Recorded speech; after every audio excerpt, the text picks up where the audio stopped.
कलाकार हैं, सब लोग प्यार करते हैं, इसमें बुरा नहीं मानना है। भैया बोले हैं या सब लोग अपने अपने पे प्राउड फील करता है कि लाली रे पलंगिया सजिया दसाए सड़िया सिलेक वाला बन के धमाए सड़िया सिलेक वाली बन के धमाए सड़िया सिलेक वाली बन के धमाए लाली रे पलंगिया सजिया दसाए सड़िया सिलेक वाला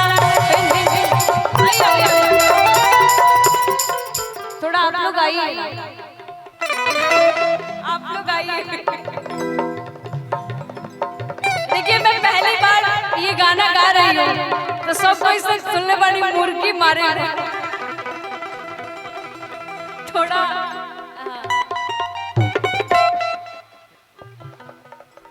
नहीं, मुझे मैं गा दूंगी। अभिषेक भैया गा दूं क्या? डर रहे तनी ये लोग की डांस बारी बारी से आप लोग देखना चाहेंगे? बारी बारी से हमरा उतना बुझाला ना पहली बार। हाँ वही वही वही वही नीचे से डिमांड।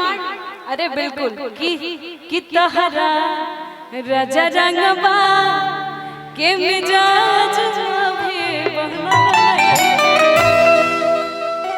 मुर्गी नीचे से डिमांड है लगे तो मुर्गी मरवा दी, बाकी हमारा इतना ना बुझाला कि लाली रे पलंगिया।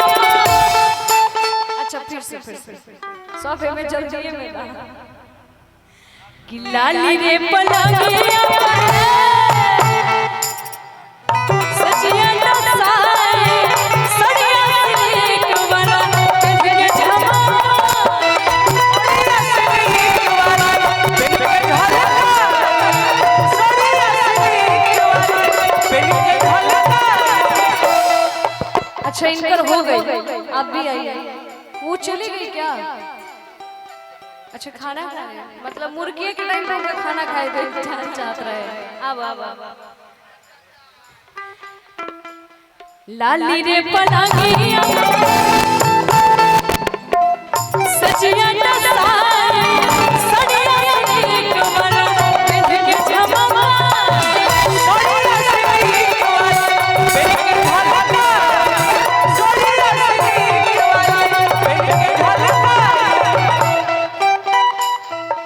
हो सितारा करिया हो सितारा करिया सड़िया के सुमरा ब्लाउज करिया खुशबुरा सड़िया राजा की ब्लाउज करिया खुशबुरा सड़िया राजा की ब्लाउज करिया सड़िया राजा की ब्लाउज करिया। और यही में हे दिल मर दिलदा हे दिल मर दिलदा अब प्रेम सर के प्यार दिलवा हर जोड़े के बजाएगा चार तोरे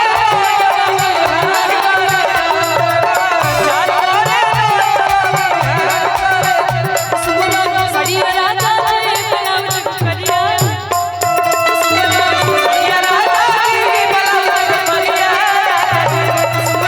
सड़िया राजा